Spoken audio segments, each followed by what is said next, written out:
Management of COVID patients. This is very important to know in these situations. New guidelines are established according to the All India Institute of Medical Science for the medical team, those who are working in COVID duty. And also this is a new version for second pandemic already approved by Ministry of Health and Family Welfare, Government of India. All nurses should go through this for our safety.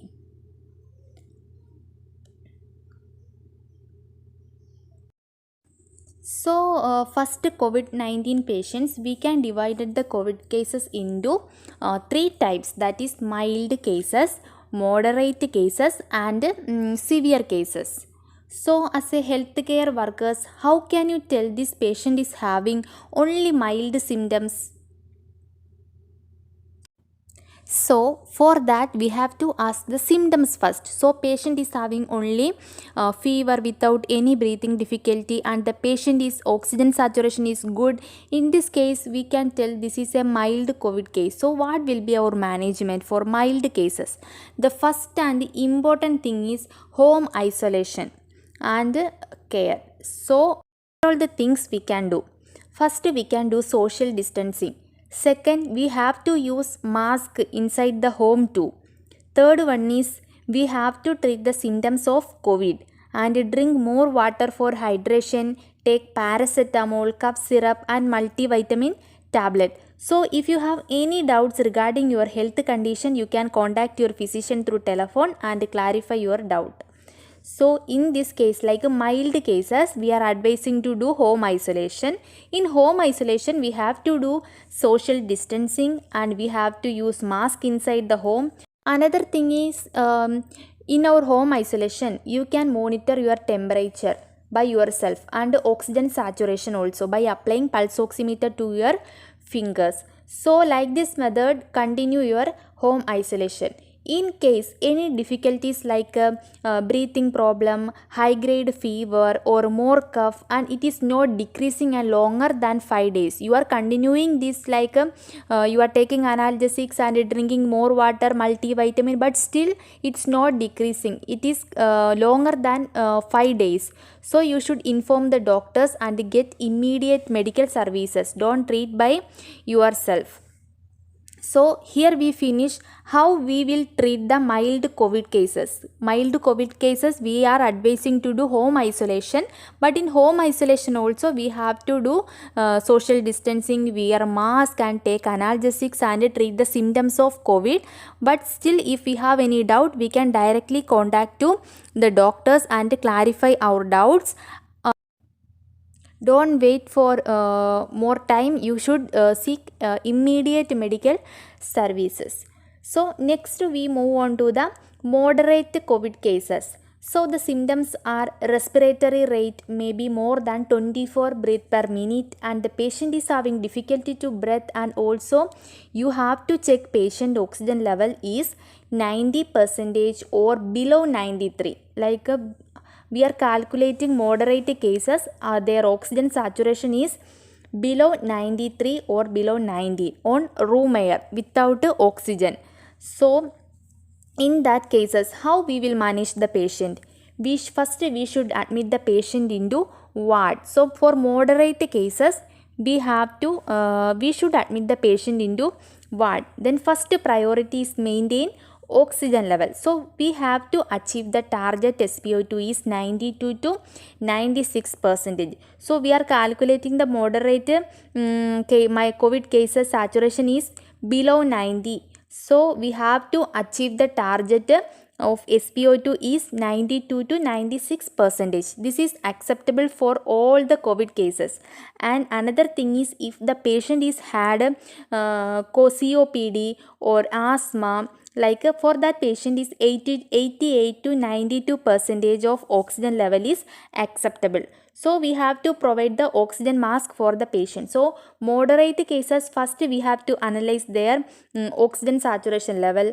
After that we have to admit the patient in ward. So for the COVID cases, we have to achieve from 92 to 96% oxygen saturation for the COVID patient. If they have any COVID asthma history or COPD, 88 to 92% of oxygen level is acceptable.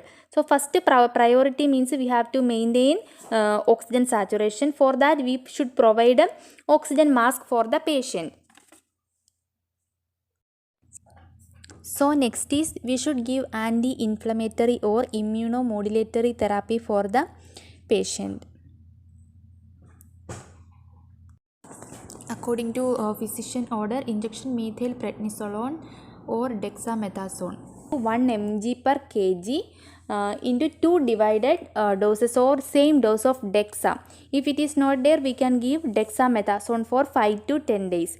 If patient is improving, we can give tablet by orally. We can stop the injection and we can give this tablet orally. With this medication, we have to give anticoagulant. Nowadays all studies are telling that there is problem with the COVID cases. They have more patient have blood clots, so we have to give anticoagulant for thinning of blood like heparin and clexane. Subcutaneous we can give. With this medical management, we have to monitor their breathing pattern, lab test. If more oxygen is needed, we should provide it. So what are all the lab tests we are doing, like CRP, C-reactive protein, CBC, complete blood count, and also LFT. LFT means liver function test, RFT, renal function test, within 24 to 48 hours. If the patient is improving, we can discharge the patient. So we already discussed about the moderate COVID cases, how we are managing the moderate COVID cases. We are admitting the patient into ward. Then after we are checking their oxygen level, we already discussed them how oxygen level is acceptable for the COVID cases, and the COVID case patient is having COPD or asthma. Then injections we are giving like dexamethasone or methylprednisolone, we are giving according to the weight of the patient. So if the patient condition is improving, we can discharge the patient. So next is how we can manage the severe or critical COVID patient. Let me tell you, how can you assess a patient is needed critical care management. So first and most important thing is respiratory rate is more than 30 breath per minute and the patient is unable to take breath and the oxygen level of the body below 90% on room air. So the first very important criteria is the patient respiratory rate more than 30 breath per minute and the patient is unable to take breath and the oxygen level of the patient below 90% on room air.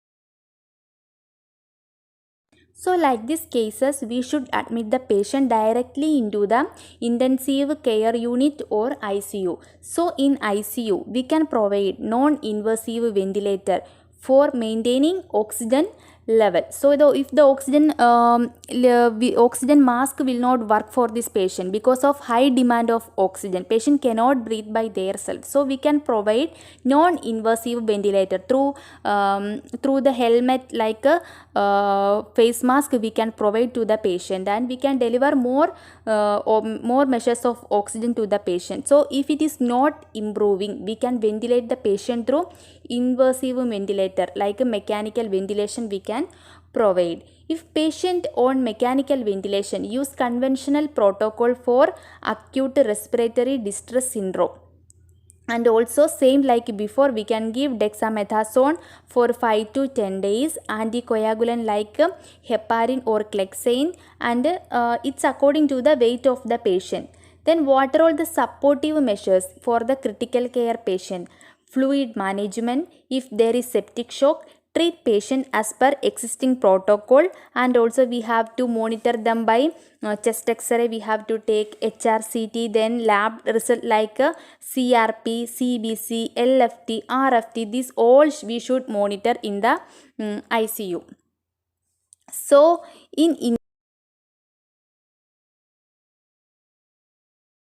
So according to AIMS, high risk cases for severe disease or mortality, what are all the conditions will worse the COVID-19 to the patient? So age more than 60 years, cardiac problems patient, and hypertensive patient, and those who are having coronary artery disease, diabetes mellitus, or AIDS or cancer, chronic liver, kidney, lung problems, and cerebrovascular accident, obesity. These patients is having more problems after getting coronavirus. So they have to take care by themselves through social distancing, face mask, and hand hygiene, etc.